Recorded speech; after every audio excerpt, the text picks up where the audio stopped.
Hello everyone and welcome to House, the Shared Living podcast. This is a special bonus episode of season 6, and this week we're doing something a little different. There's no news, no views, no roundup, just one topic and one guest. Because honestly, this topic and conversation deserves our full attention, and it's increasingly topical given our recent episodes on hybrid hospitality and that approach to student housing and co-living operations.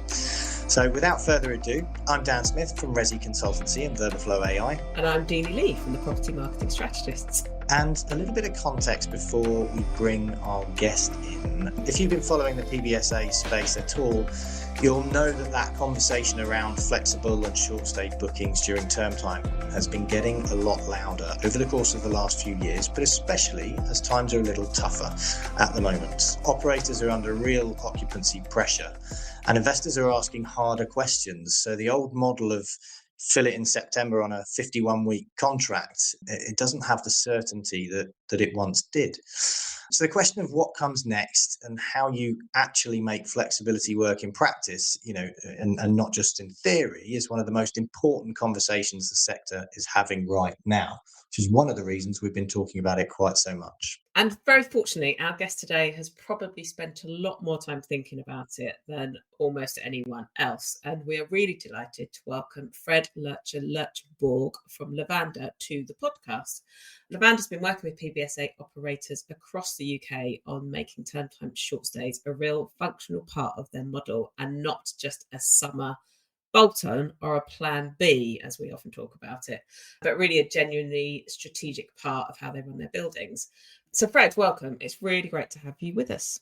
Hi there, and thank you for having me on. And I'm super excited to be on the podcast. I am a frequent listener and keen to talk about this topic and all the questions around it. Amazing.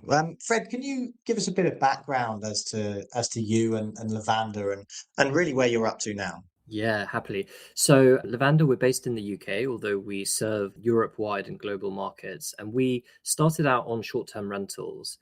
This is pre-pandemic, it's about 8-9 years ago. And we realized that there was a space for filling gaps, typically summer at that point in time.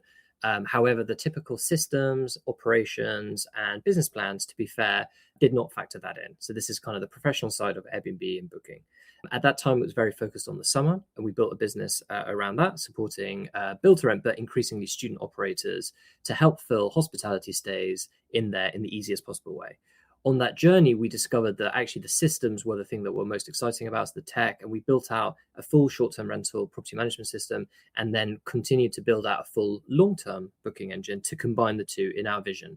And our vision ultimately is that short-term rentals and long-term rentals are combined together in a system where people can set the dial all the way in one side of that equation or the other as appropriate to their strategy, market, and as we're seeing right now, economic backdrop. So at this point, we work with most partners across the UK, increasingly across Europe. And super excited to talk about what we've been looking at today. I have to say, I've been really looking forward to getting you on the podcast, just because the journey that you've been through is fascinating. And I think also when you look at the amount of data and the understanding that you have within, BTR and PBSA industry in particular, I think there are very few out there that would be able to talk with quite such authority about, exactly what's going on and where things are headed. So I think let's start with that data, because I think it does surprise people when they hear it and see it. And, the industry narrative around those short stays, it kind of started with, and for me personally, with the Edinburgh Fringe and looking at trying to fill certain beds in Scotland over the summer that, were sold previously on a 43-week contract. And then that then sort of, approach really expanded across the rest of the UK. And more recently, we're seeing more commuter students. So I think that's sort of starting to creep into term time. So it's if you can walk us through what sort of term time short stays actually look like in practice and who's booking for how long and what's really driving it. Yeah, no, that's the piece that we are really interested in. I mean, 2-3 years ago, to be fair, term time short stays was not really a thing. As you say, it was generally the fringe type festivals in summer. And that was kind of a very historic legacy of those unique things. What's been really interesting is particularly last year, but now it's exploded in this academic year we've seen so far, are stays of less than 41 weeks between September and June, so core academic year. And what we've seen is, obviously there's this public narrative of the commuter student, but we've been going through tens of thousands of bookings that we see in the market. And these are across every single location, literally every single student town or major city or minor city across the UK. So it is a really interesting set of data that we have built up. And actually what we've seen is that the commuter student is possibly a little bit misleading. It is actually very few stays that are people repeat booking every sort of Tuesday to Thursday and staying in that kind of traditional way we think of a commuter, almost like a working commuter from another location. What we've actually seen is a huge amount of bookings that are over 30 days, but between about 30 days and 3-4 months. So think of it as like 2-3 months. And they're 10% of the bookings, but they make up over half of the booked nights. So over 50% of the volume is a topic essentially nobody's really talking about, which is people who are staying for 1-2 months. They're booking ahead of time. So it's quite a deliberate booking. They're booking up to 3-4 weeks ahead of time. It's not last minute. And they are all students.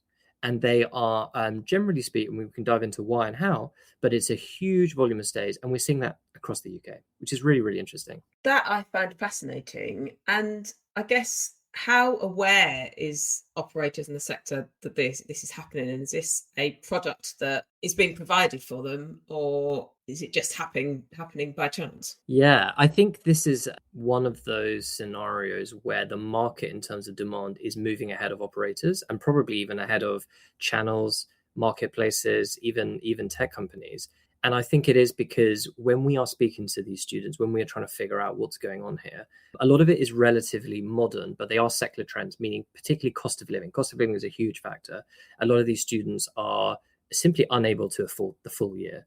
And they are figuring out smart ways to either stay at family, stay local, but then come in for blocks of time. So, for example, we've seen a huge amount of people who took September to October, kind of were there for that first couple of months, made some friends, figured that out, but then actually were like, look, I've kind of run out of money. And now they go almost remote or go into these kind of long distance travel things once their cadence of 2 hours a week of lectures and home learning can kind of figure that out.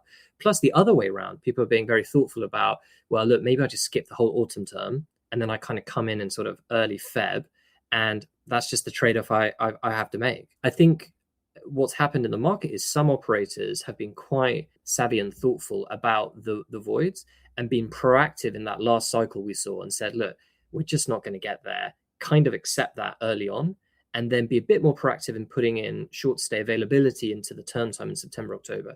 Those that have done that, whether it's accident or sort of you make your own luck type of scenario, they've then been at the forefront of seeing this evidential bookings come through and then have ramped into that opportunity. And this, the ones who are probably most on this are now making every single bed available, being really thoughtful about unit configurations. Can we move people into clusters? Can we free up beds? And as a reminder, all of these are students. These are stays of students in academic year. They are not, generally speaking, not tourism. People are quite careful with that. They don't necessarily open to that element. So this is much more of a change in the market demand. But I do still think there's still a lot of investors and operators who I speak to who are quite new to this topic, or maybe have a very partial view of it. Maybe they think it's hotels just purely coming into term time. Is it co-live? There's a lot of questions that would signal that it's a confusing topic, to be fair, because it's evolving. Are you finding from those conversations with kind of investors and operators that there's still a fear about this shift and this change, that actually the market expects 51-week, 48-week contracts, and actually this is not something we do strategically, it's just something we do if we absolutely have to? Yeah, and I think I'm very sympathetic to this. I mean, even in my personal background, I come from asset management and investment background and in another life. And so I understand how hard this is to start to change your investment structure, your investment thinking. What does it mean to cap rates? There's a quite terrifying number of questions that start to be posed once you start to question the 100% 50, 51, 52 week kind of model. However, I think there's a growing amount of evidence and feeling and view and strategy that the market is changing, and in certain places and other locations. And the way that I see it is it is a bit of a sort of a falling knife situation, and the smartest, I think, are getting ahead of that. Now, I would say I think it's easier if you're in an integrated scenario, because obviously then the investor and the operator are a little bit more aligned, and you can have maybe those tougher conversations without a blame culture or issues on that side. However, even in the third party independent investor thing, I think it then just depends about who's being most thoughtful about this, who's being a bit more honest, who's not hoping that this cycle of rebookings and bookings will just sort of magically get back up to 100%. But I would say that it's very hard to take the opportunity of short stays and turn time if it is a plan B, because by definition, if you think about it, you're in September, you're sort of wondering whether you're going to how's clearing playing out. October, you're kind of making a business plan, you get busy. If this is always a plan B, then it really gets relegated towards the end of the academic year, and by definition, the academic year has kind of passed. So it really will be the winners are the ones who proactively look ahead, put plans in place to make sure that their operator, their teams, their technology is fit for purpose here.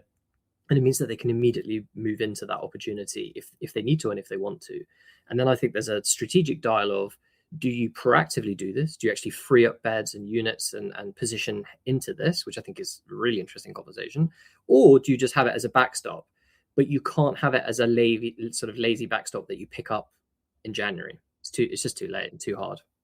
Yeah, and you cannot have this as a last minute thing. I think what every investor in particular, and by proxy the operator, is looking for is that reassurance that, you know, you're ultimately going to fill those beds, as you know, with the highest possible annual occupancy, not spot occupancy, but the annual occupancy. And I think that's something that has always been, you know, has always been missing, and especially in times when it gets that bit harder. You know, I previously would rely on 43 weeks, and then during the summer I would really look to yield up as much as I could, so that, you know, 43-week rates weren't too expensive compared to 51 weeks, but there was that opportunity. And it does feel like city by city the markets are changing across the board. And obviously, having seen some of your data with regards to how how different the picture looks city by city, can you take us through what you're seeing and what this means for how the operators should be thinking about this?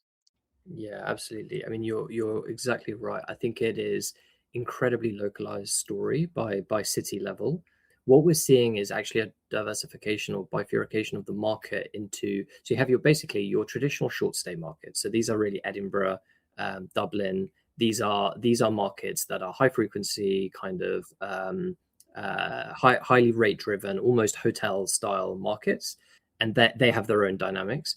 Then you have markets that are actually performing really well on this kind of longer mid stay in term time. So these are actually quite unusual markets. So we've seen Nottingham, Sheffield, Birmingham, Bristol, Newcastle, Cardiff do really well in this. And there's lots of different dynamics there, but I think people are more sensitive to price and affordability. We're seeing a lot more kind of placement, exchange student kind of demand, but also big enough cities where people can make this work about kind of staying with family or staying with an uncle for part of the term, and you know, make that kind of human kind of configuration up. And then there's some slightly more blended markets. Something like London is a very complex market, so you have to go down to almost postcodes, and obviously it's a very big city which has its own cost of living dynamics. But also some unusual ones like Glasgow and York, where depending on the time of year, different models kind of work. So what we're seeing here is you have to get very intelligent about this. You need a lot of data, which is partly why we've been working so hard to build up this data set, because ultimately you can't sell into this market blind. But there is increasing evidence that regardless of what you do, if you just stick there at 51, 52 weeks, all you will really see is occupancy go down. And those other people will figure out by hook or crook how they can make this work. And the only real strategy that I can see that makes sense is to get ahead, get informed, get into those kind of data sets, understand that market. And then you can put pricing strategies in place for those different markets. I'll give you an example where one operator, without desperately trying not to reveal who they are, had a post-grad lean and were in sort of what I would call second tier locations, and they found a sort of plus 6 week model worked really well, and so they used our data to figure out that actually quite long placements in their buildings for that particular tier was very attractive on that basis. And they've done phenomenally well at that. They know their brand. They know who they are. They can match to the data to understand that dynamic. But going back to the original point, you need to do it at a local level because it is a very localized thing, and you need to kind of expand your expertise and knowledge beyond the long stay market. At this point, I think otherwise you're blind to a huge segment of demand. I think this is brilliant. I think on House, we're often talking about the lack of data and the lack of kind of forward thinking on strategy. And I think actually what you're saying here, Fred, is that actually you've got all this data, you understand how these different markets are working, and actually you can work with those operators to develop a model that suits their market and their portfolio and what works for them. There isn't a one size fits all, as we're often saying. How do you support those operators to ensure, how do they get ready to kind of deliver this kind of new type of product to ensure it delivers efficiently? Yeah, absolutely. And exactly right. So we and for any of our partners, we'll do a free analysis of their whole portfolio, down to the building level, really looking at the demand level between term time and summer as two distinct periods of time. And they are very distinct in terms of their behavioral dynamics. And then we'll also look at their long-term rental data, which obviously they will have, or, is available in the market. And then we can suggest a strategy across those three elements. And essentially, at a very minimum, you need to understand those as distinct phases and distinct dynamics. We then will also go deeper and look at the operational models to support that. Typically in term time, most people want to actually operate that in-house because you might be dedicating, say, 10, 20, 15% of the building to short stays. But actually what you want to do is upgrade your kind of housekeeping teams to be able to help do the turn. But you need a lot of technology and support on some of the operations like vetting, for example, for student only, which is absolutely critical. Guest communications, pricing is really important, channels, demand, branding, because you really want it to go also combining into your own flow, which can be quite different from summer, where you might want to bring in one of our partners to help support on the physical operations due to the sort of hotel nature. The other really interesting thing in term time that we are supporting with now is also remarketing to those short stay guests, because ultimately, if you think about it, you have lots of students who are arriving in your building, they're staying in your building for maybe a couple of weeks, but they are studying in your city. They are almost always on a placement or doing some sort of fractal part of the year that they're looking at a very minimum, if not just a full student who's trying to save money. And we've seen really successful pilots that have been launching in the last couple of months of obviously gaining their consent through the flows and everything else, but being able to say, are you actually also in the market for long stay accommodation? And then offering those as almost like a form of rebooker on the short stays. And in a couple of pilots, we've had 10, 20, 30% conversion into long stays for the following year or the extension of that year. So suddenly you get a sort of try before you rent model, which has worked in build to rent before. And again, if you have people staying in your building, then generally going to have a good experience if you've got a good building and a good brand. So they are perfect people to then kind of move in full time. And even worse, you don't want them to kind of come to Bristol, be in your building, not really understand how to book your building, and then go book something across the street because, they saw an offer somewhere on the internet. Yeah, I love that try before you buy thought there, because I do think that, especially for international students as well, quite often they're looking for that temporary accommodation before they then go into, either slightly longer contracts. But equally, universities are now starting to look at more modular courses, and I think that this is perfect timing on your part, albeit it's timing that you've that you've had for quite some years since you founded it. And I think that's it's going to be really important to investors as well as operators when it comes to a revenue perspective. So, on that note, I think that's where some of the resistance to short-term stays and doing that from price setting rather than just, actually it's May and we're struggling for summer, so what do we do? Or we've got January semesters to fill, or whatever that might look like. I think the perception seems to be that opening up the short stay during term time, that could lead to some revenue risk or leakage potentially. But I think, how do you push back on that? How do you show that this can be that stable, predictable income stream and introduce a bit more certainty to it? Yeah, no, it's a great question, and fundamentally a very fair question. I think it is obviously a concern if you are in a market that historically has been, for however many years, full 51 weeks, gold plated and just going up by X percent. I think those markets, firstly, there's a sort of half of it is a realization that those markets are dwindling. There are only so many of those markets where you can guarantee that. And therefore, if you are going to end up with 1%, 2%, 3% of voids almost guaranteed in the new world order, or higher, for, heading up to 10. I think that not to have a plan to monetize those, as long as the monetization of that is equal or higher, it's just like having a hotel where you sell 9 out of 10 rooms. You wouldn't deliberately leave that room empty for a year, right? To increase the revenue, you would almost certainly want to at least try and sell it for part of the year. The more interesting thing then becomes, okay, well, I've sold it that 1 year. And we've actually seen an outperformance in these midterm or short-term in-term stays over the price, as you can imagine, right? People are paying for flexibility and people are paying for that. So the price is higher. What we're seeing is where people go into their second year, people start to get more confidence and can show more evidence to the investors because it's down to a building level. So obviously, once you have building level data, that's where it gets really interesting. And again, a relatively small number, but they're now in their second or third year now. They will start being very confident because they have 1, 2, 3 years of data. They will now be able to see that happening throughout the semester and all the different patterns. And I think there's a genuinely actually quite a smart edge for, it doesn't actually matter the size of the company, but if you think about it, if you can get that data into your building and your portfolio over a period of years, you will then be able to monetize that in a future sell-on, in a data room or whatever, because you're the one that understands that. We've even seen some very sharp PE firms think, okay, I've actually done this successfully over here, and are looking for buildings that are underperforming, that don't have short stays, knowing that they could put that in and immediately kind of give an uplift on cash. So really, what I would say, or what I try and say to investors is, investors always say that information is the most important thing, right? KPIs, data, etc., is the most important thing. If you're blind on this and you haven't tried it, then you almost by definition are deliberately removing yourself from an important part of information flow. So at the very least, pilot this on one building, pilot this on a few units in an empty thing to start the flow of that information. And the most fundamental thing is that term time is fundamentally different from summer. It is an all year round thing, and you want to get some units live in September, October. So you need to be telling your operators, or telling your teams internally, don't wait in September and see how it's all going. If you've got 15 beds left, just put 5 in for that term time. It doesn't have to be a crazy amount. Let's start generating that data to give us the confidence to go into the underwrites, to go into the models, to go into the plans.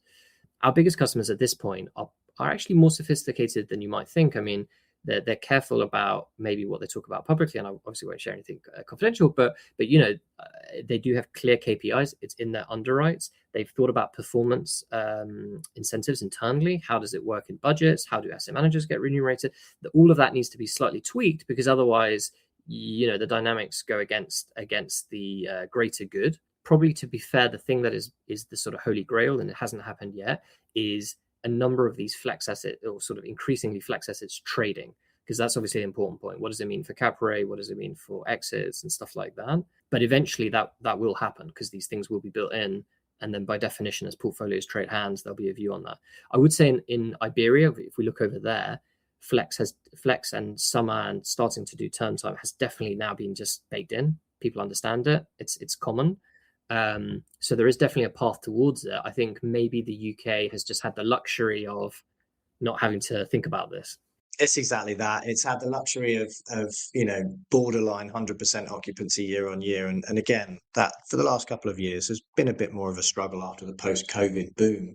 And I think one of the issues is that it's typically in a struggle in those cities where the demand maybe wanes for whatever reason. University drops out the rankings, or more supply pops up, and I'm thinking along the lines of a Sheffield or a Coventry, or now a Leeds and a Nottingham, and it's a case of then, I suppose, understanding that this will work best ultimately. Obviously, pilot it. I think that's the key thing. You do have to test it out, but it's the understanding that what most investors and operators will probably want to do is pilot this in a place where their occupancy is quite low already, and therefore that demand, there's going to be more people coming to you for that. So it's a case of how you manage that, and how you can then leverage that performance that you can showcase in those difficult cities to then generate that business elsewhere in some of the cities that are maybe more desirable, especially for summer. I'm thinking London and Edinburgh and Glasgow, etc.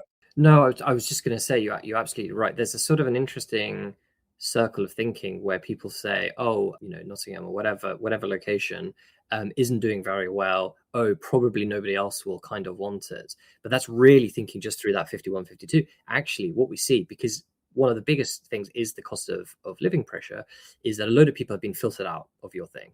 51 weeks times X is the price, and essentially a whole bunch of people just simply cannot afford it. So they're out already. They're not gonna, they've already gone into debt. They've already done everything they can do to try and get there. Then they're not going to be there. So if you just think about from like a different type of industry perspective, they're already the people who are not going to buy your flight ticket at peak times. They're not going to buy your business class or whatever it is.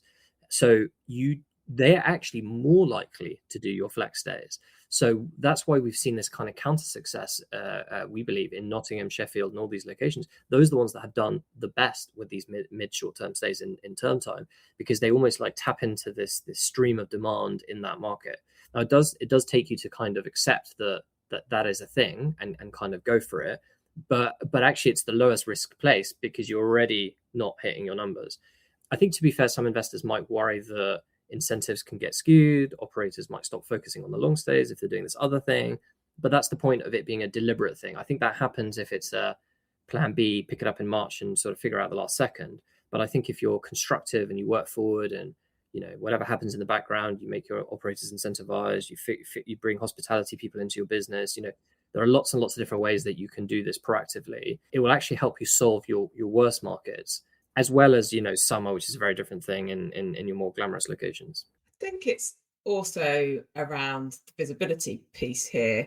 It's, I think, where, and we talk about this in several aspects around PBSA, is that there isn't different products often when it comes to the actual building. And actually, there aren't these products available for people to come and buy. But yet, what you're telling us, Fred, is that actually there is a demand here, there is a market, there is people searching for this, and they're doing this without any visibility or awareness that this product actually exists, which I find fascinating. And it just shows that actually there's so much more as a sector we can be doing or should be doing. Are you seeing any shifts or change on a sector wide to drive this forward? Absolutely. I think we are seeing some, but not enough. I think the demand has moved way ahead of what the provision is. And I also think the question of what that provision hasn't actually been particularly well figured out. Even us who has the most data in the market, I think, and see the most, we're still doing lots of work with the guest voice. We're actually doing a huge project, which I'd love to kind of share with yourselves when in the next couple of months, working with the guests and students to go deeper in terms of like their motivation, but also what do they want? Because just because they booked this thing for 2 months doesn't mean that was actually what they were trying to book. To your point, they were just trying to almost get in the building. And what we are seeing though in early things is that this is not, most of them are generally speaking pretty typical students. They're not necessarily looking for a full hotel style service. They're not looking for, things like daily cleans or additional products around it. They are generally speaking trying to, come to the accommodation, spend the time they're spending there, see friends, be part of the social and community of that building. They are often typically deliberately picking student buildings because they are of that demographic, that age, that vibe, and they want to be in that construct, even if it's only for 1 or 2 months, make some friends, be part of clubs or whatever it is that they can be part of. But you get into interesting things there. If you're coming for 2 months, should you give them access to the gym? If you've got an app, how does that link in? Should they be invited to the community event? Should you, and I think those things we should be thinking about much more proactively. And I think particularly within the academic year, the answer to a lot of those things probably should be yes. They are essentially people trialing your bigger product and should be catered to in a similar but differentiated way. Equally with their rooms, like what access do they need? Do we make sure they're on the Wi-Fi? Obviously, because Wi-Fi is crucial, but there's lots of things that maybe not. Laundry apps, do you issue them with that, etc., etc. So I think I would say most operators are probably kind of figuring this out a little bit on the back foot because the demand has surprised them, but that's not necessarily a bad thing. But there can be so much done now to think about that ahead for next term time. I think the interesting thing will be those that slightly reposition or maybe create sub brands, and there's a lot of space to do some creative stuff there. And where does co-living sit within that versus PBSA? Because co-living is designed and set up exactly for this model in many respects. Yeah, I think co-living is super interesting, and like we really like co-living. We really believe in it. I think we're not seeing, we are seeing students land in co-living buildings. We are seeing that. However, we are actually not seeing, they tend to be smaller buildings. They tend to be not student specific. And we are seeing students, generally speaking, wanting to be in the student experience and the student building. Also, co-living tends to be a little bit more expensive, which again, is a cost of living pressure here. So although we are seeing people end up in co-living, also things like build to rent in the bigger locations, in a lot of locations, if you're going to Warwick or I don't know, there aren't necessarily co-living around, and they might be quite physically small buildings, and therefore might even be overwhelmed if 5 or 10 or 15 people suddenly want to go there for a month or two. So I think co-living is doing well. I think the way that it could work out is if PBSA doesn't move to address this, I know a lot of co-living business are scaling as fast as they possibly can. So I think it's one of those things where if co-living misses the lunch here, then I think co-living will eat it and will go for it. But as we know, with planning and getting buildings and building, it's not so easy for co-living suddenly go, I don't actually know how many co-living units are, but they can't just generate another 20, 30,000 beds overnight.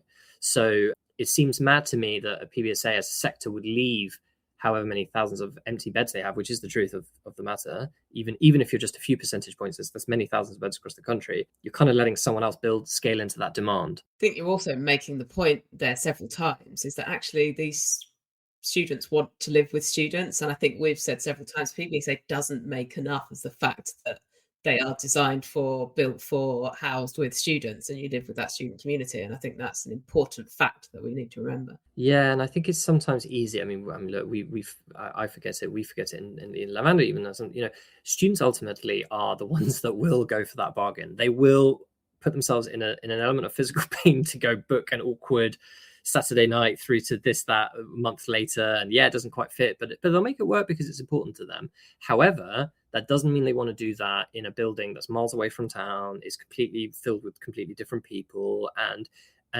ultimately, like, while university is obviously about getting a degree and learning and stuff, as we I think the people who really believe in the UK university sector talk about as well, it is about coming of age. It is about making some of your lifelong friends. It is about being part of society and clubs and being exposed to other, fact people and socioeconomic, et cetera, et cetera. And I think that's not going to happen if you're in a very different type of product in a very distant location from what you are. So I think for PBSA, I think for a lot of these people booking these short stays, it's almost a bit odd for them that there's this big building, there's units available because they can see it for the full year, but they're struggling to get in the front door. They're like, I want this thing, but I need it for 5.5 weeks because my course is 5 weeks and I don't want to spend a load of money on the rest of the year.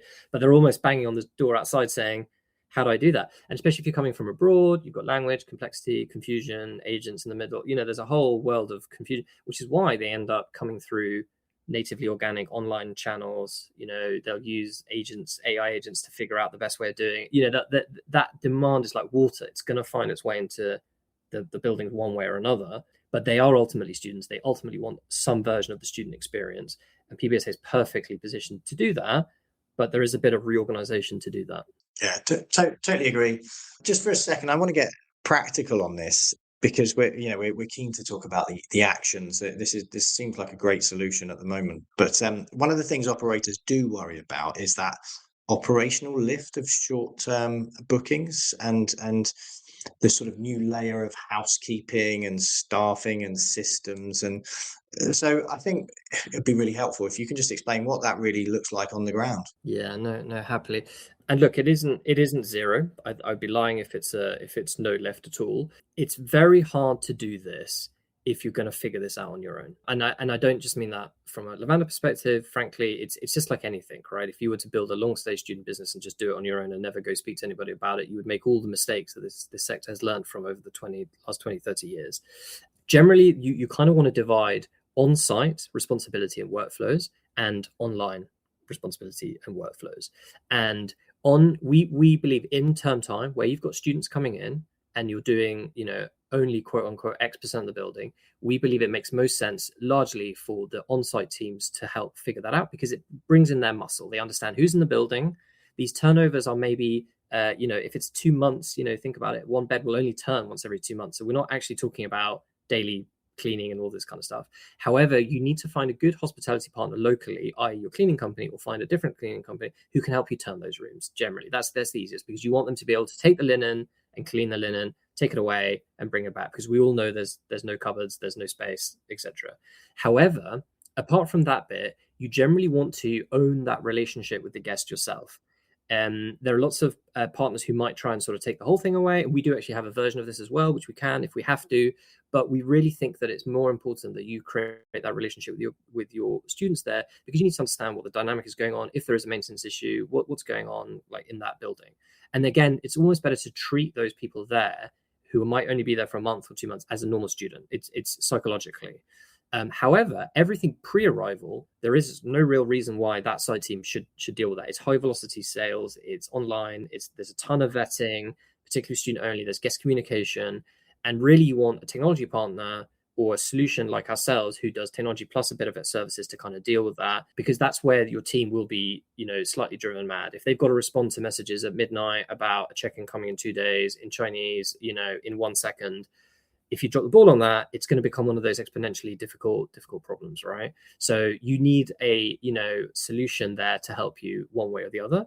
And stitching together systems completely on your own is quite painful. So again, that's why I think, our product is, I'd like to say, a result of the industry asking us for it rather than us prescribing it. We actually started just with the software, just with the ops. And then we realized actually everybody needs something in between and very bespoke for PBSA. So we spent a long time finessing what makes sense for them to do and for us to do. But with that being up and running, you can move really fast. Like we can go live in a couple of weeks, days if they're available. Reality is that there tends to be a little bit of onboarding, etc. But the beauty as well is once your building is built and online and working, like with most of these systems, you're then set for you're kind of set for all the future academic years as well, right? Which is why piloting, getting things going is always so important. I think there's then a separate question about your core tech stack and how do you figure this out? There's a reason why we went and sort of plug disclaimer incoming, but we ended up building a full long stay property management system in order to balance the two booking systems. So you have short stays and long stays, but crucially you need to reconcile it in the inventory, you need to reconcile it in your finances and everything else. At the minute, we happily work alongside every long-term PMS out there, but we're very happy to have people on board on our long-term PMS, which partners like Unite have and others, in order to consolidate those so that you can get the best out of both of those and really bring it into a one system, one dream kind of thinking.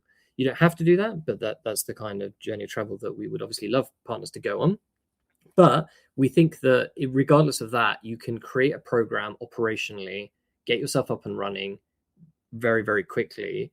And I'd like to think that there are actually enough voices in the market who are like, I've tried this. It kind of works. It's actually easier than summer because of the lower velocity and the fact that they're all students and stuff like that. I have to say, I've seen the PMS, obviously, having done numerous PMS reviews, etc. And it is extremely impressive. To what extent? Where do you?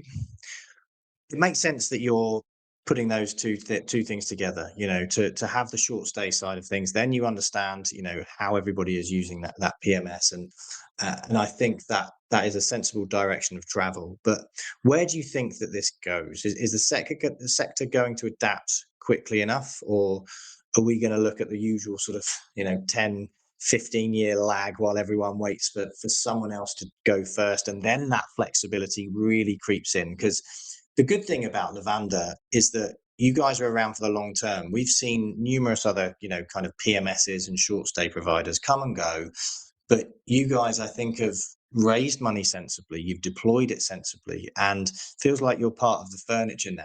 But equally, you're trying to revolutionize and transform the sector. So yeah, how does this look?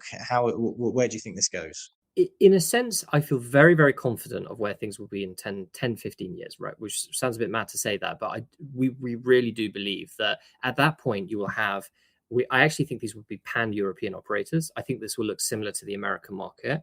I think you will have, 5 to 10, 100,000 plus bed operators who will have a unified system, and Flex will just be in the absolute core muscle of that, as well as AI and other emerging technologies. I think it will be not even conceivable that those things won't be deeply embedded in everything. That doesn't mean it'll be everywhere. It means maybe, for example, there'll be tons of it in Iberia, tons of it in UK and Ireland, but maybe not so much in Germany for whatever reason, right? And the point is that they will choose those dials, and the operating teams locally will be the ones that kind of move those things around. I think in the UK, in the long term, I feel very, very confident about where we'll be. In the short term, it's interesting. I mean, in our history, for example, the pandemic, while it was terrible for lots of reasons, became a bizarre accelerant of certain trends. And for example, summer really went from being a bit of a language school and the Edinburgh thing to now almost every operator in the UK, it's not even questioned whether you do summer somewhere. You just do. It's obvious.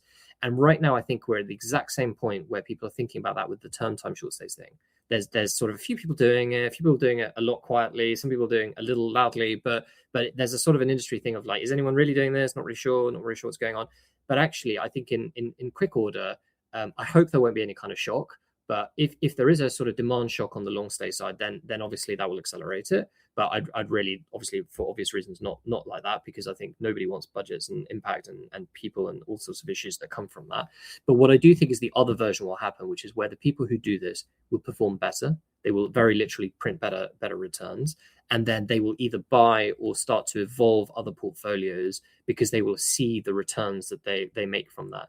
That is a slower version of it, but it's almost like that's the default version, and we'll have to see how that plays out. But again, if you can essentially, because you've been a sort of thoughtful about this and proactive about this, make a 5, 10, 15% higher NOI on a building in Nottingham, why wouldn't you go buy another building and add that value? It's sort of a no-brainer. Totally agree. I think on house, we're always talking about how the sector's changed. We can't always do what we've done before. And I think, as we've mentioned, the sector can be really slow to react to that. Everything you said today, Fred, to me seems no-brainer. It seems that it's easy to get involved. There's a market out there. We just need to market it. You've got the systems in place that can do that. And we do know that systems traditionally have stopped people doing this. And I think actually, whilst it may not always be as smooth as it can be, there are solutions to that. So really, I guess, just kind of to help summarize, is what is it people need to do to actually start bedding this into their system and getting it rolled out and making actually this product that we know customers are asking for out there and available to students? Yeah, no, it's a great question. I think it obviously sort of depending on where one sits in an organization. I think the most important thing that you can do today is push, either from a leadership perspective or wherever you are in the org, to get a pilot in ASAP, ideally this term time, so you have some data available, or at the very least right now be asking the question, September 1, September 2, whatever the date is that you go in, what are we doing about term time short stays today? Like how are we going to do that? Who's going to do it? And generally speaking, when we work with our partners, there's almost the two most important things are you have a number in for your KPI on this. At this stage, it doesn't matter. Just put something in because it will help galvanize. And almost actually the more simplistic, like we're going to go for 100,000 revenue, or we're going to go for 10 beds, some round number that people can galvanize. There's a human element to that. And then the other thing that is so important is if your organization doesn't have a champion around short stays, it will not happen. And what we actually think that this is a cool thing because it's something that a sort of rising star, a super smart like ops director, whatever, somewhere in the middle of your org. It shouldn't actually be C-suite because they're too busy and they'll move on. Someone who can kind of do this as a thing that they can then be really proud of, and they can galvanize all the little strings around the business and manage the sort of the any issues around the org internally and galvanize support runs. Because generally, to the point you were just making earlier, everybody kind of, once you kind of talk through it, they're like, actually this does kind of make sense. Why aren't we doing this? Somewhere between that or okay, it sounds good, but I don't quite have enough resource. So having someone who can pull the threads together, having a goal, and then most importantly, knowing way before the summer what you're going to do September will set you up for success. And even, I would say, even if it's not like quite in your wheelhouse, even if it's not quite in your value, you will be so much more proactive and thoughtful about this. And then frankly, you know what, if all your markets end up at 100% and you're 10% up and everyone's super happy, then great. But at least you've prepared for every other situation, and more likely you've got a really proactive plan. You look very thoughtful as an org, and you will be able to monetize and offer this to students. And also, once you start doing that, other people galvanize around it. You'll get your marketing teams go, this is really interesting. What are we doing for the students? Your ops teams will go from, I have to do this, to what would be good to do this. And you kind of evolve it into that more thoughtful thing. So I guess what I'm trying to say is you don't have to go, we're going to fundamentally re-architect our whole brand and raison d'etre tomorrow. You can do this with purpose to just put into place a serious program quite quickly. And then you can think about that in relation to your strategy and your brand and your everything else. Systems is very solved. There are partners like ourselves who can solve all of that. It really is more that internal push to take this seriously. Completely agree. Fred, this has been a brilliant conversation. It's definitely one of the most useful 45 minutes that we've spent on this podcast in a very long time. So yeah, really appreciate you being so open with the data and the thinking. Yeah, it's been brilliant. I've really enjoyed it. And if you want to find out more about Lavanda and what they're up to, all the details will be in the show notes. Fred, where else can people find out what you're doing and more about you? Absolutely. So obviously we have a website where we try and be active on LinkedIn, and we also have the Lavanda Lens newsletter. So any information, but I always say this is quite a small industry. I mean, genuinely, please just reach out to me on LinkedIn or on email, and happily put all that info up here. We're at events and everything else, and we'd love to share and explain in any role that you're in, really, because I think it touches across the industry, and would love to also hear feedback and thoughts and how we can improve and others can.